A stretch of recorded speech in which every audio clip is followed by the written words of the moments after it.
Hello guys, welcome you to Kyra classes. This is my third video of class 9th science chapter 1 matter in our surroundings. पिछली video में हमने पढ़ा था changes of states of matter के बारे में और लेटेंट हीट किसे कहते हैं उसके बारे में। आज की वीडियो में हम पढ़ेंगे इवेपोरेशन एंड बॉइलिंग के बारे में। तो फिर चलो शुरू करते हैं video. Evaporation and boiling.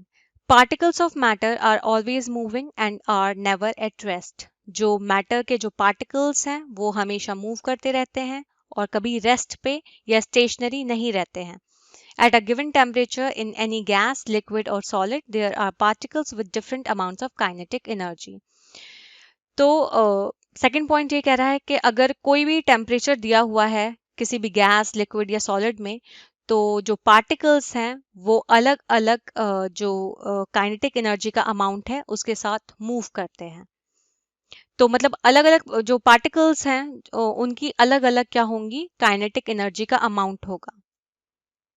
In the case of liquids, a small fraction of particles at the surface having higher kinetic energy is able to break away from the forces of attraction of other particles and gets converted into vapor.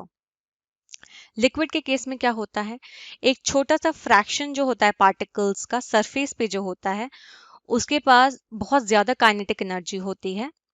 Kinetic energy जो कि responsible है movement के लिए, वो क्या करती है, वो जो फोर्सेस ऑफ अट्रैक्शन है दूसरे पार्टिकल्स को उसको ब्रेक कर सकती है और किसमें कन्वर्ट कर सकती है, फिर उस लिक्विड को वेपर फॉर्म में.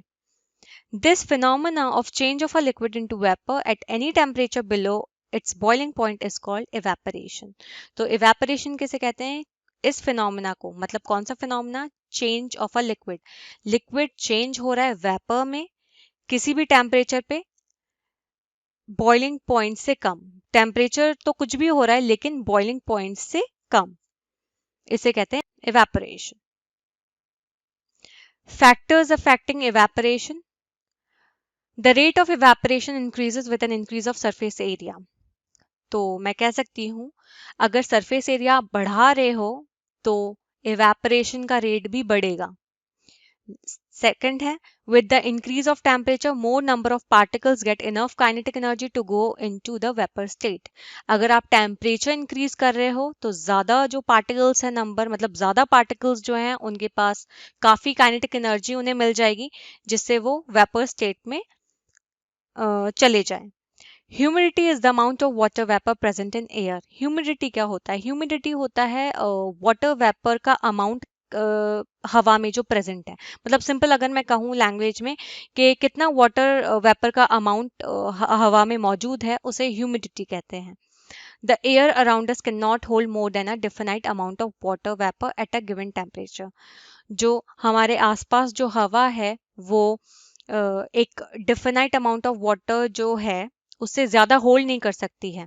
ठीक है, तो मतलब अगर definite amount of water vapour जो है उससे ज्यादा वो जो हमारे आसपास जो हवा है वो उससे ज्यादा उसे होल्ड नहीं कर सकती है एक गिवन टेम्परेचर पे.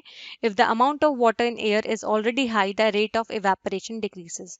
तो अगर अमाउंट ऑफ वाटर जो है अगर हवा में ज्यादा हो जाता है या ऑलरेडी अगर ज्यादा है तो रेट ऑफ इवेपोरेशन क्या हो जाता है, कम हो जाता है. क्यों, क्योंकि जो हमारी हवा है आसपास वो एक definite amount of water vapour एक गिवन टेम्परेचर पे उससे ज्यादा होल्ड नहीं कर सकती है, एक definite amount of water vapour से ज्यादा. नेक्स्ट है wind speed. The higher the wind speed the more evaporation. जितनी अगर विंड की स्पीड ज्यादा है तो इवेपोरेशन ज्यादा होगा. Evaporation cause cooling. जो इवेपोरेशन है वो ठंडा करता है, मतलब कूलिंग करता है बेसिकली. तो जो पार्टिकल्स होते हैं लिक्विड के वो एनर्जी को एब्जॉर्ब करते हैं, कहाँ से, अपनी सराउंडिंग से, जिससे जो एनर्जी उन्होंने खोई है इवेपोरेशन प्रोसेस के दौरान उसको वो दोबारा रीगेन कर सके, उस एनर्जी को दोबारा वो रीगेन कर सके. तो जो पार्टिकल्स होते हैं लिक्विड के वो एनर्जी को एब्जॉर्ब करते हैं अपनी सराउंडिंग से. नेक्स्ट टॉपिक है इवेपोरेशन वर्सेस बॉइलिंग. इवेपोरेशन एक अलग प्रोसेस है और बॉइलिंग एक अलग प्रोसेस है. तो first, boiling is a bulk phenomena. Boiling क्या है? एक होल फिनोमेना है या एक बल्क फिनोमेना है। Particles from the bulk of the liquid, जो पार्टिकल्स हैं मतलब सारे के सारे जो पार्टिकल्स हैं लिक्विड के, वो चेंज होते हैं किसमें? वेपर स्टेट में। जबकि इवेपोरेशन क्या है? एक सरफेस फिनोमेना है। इवेपोरेशन एक सरफेस फिनोमेना है। Particles from the surface get enough energy to overcome the forces of attraction present in the liquid and change into the vapor state. जो particles हैं सरफेस से, जो particles हैं उनके पास इतनी एनर्जी आ जाती है कि वो forces of attraction को overcome कर जाते हैं जो liquid में present हैं, और फिर वो क्या होता है, किस में कन्वर्ट हो जाता है? वेपर स्टेट में।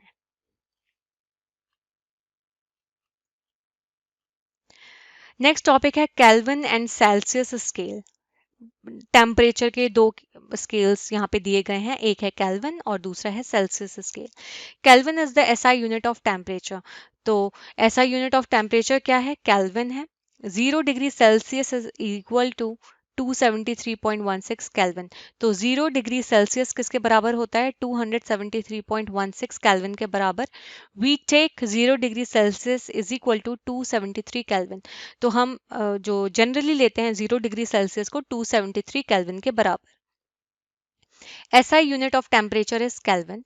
जो एसआई यूनिट है टेम्परेचर का वो केल्विन है। ओके, तो T K is equal to T 0 degree Celsius plus 273। तो अगर आपको टेम्परेचर केल्विन में मेजर करना है, अगर आपको मेजर करना है टेम्परेचर को केल्विन स्केल पे, तो आपको ये फॉर्मूला लगाना पड़ेगा, T 0 degree Celsius plus 273। Kelvin scale of temperature has always positive sign. जो केल्विन स्केल होता है टेम्परेचर का, उसका हमेशा पॉजिटिव साइन होता है, hence regarded as better scale than Celsius. इसलिए पॉजिटिव साइन की वजह से उसे ज्यादा बेटर स्केल माना जाता है सेल्सियस से। एटमॉस्फेयर, ATM, मतलब एटमॉस्फेयर का short form, is a unit of measuring pressure. Pressure को नापने का यूनिट क्या है? एटमॉस्फेयर। जैसे हम कहते हैं एटमॉस्फेरिक प्रेशर।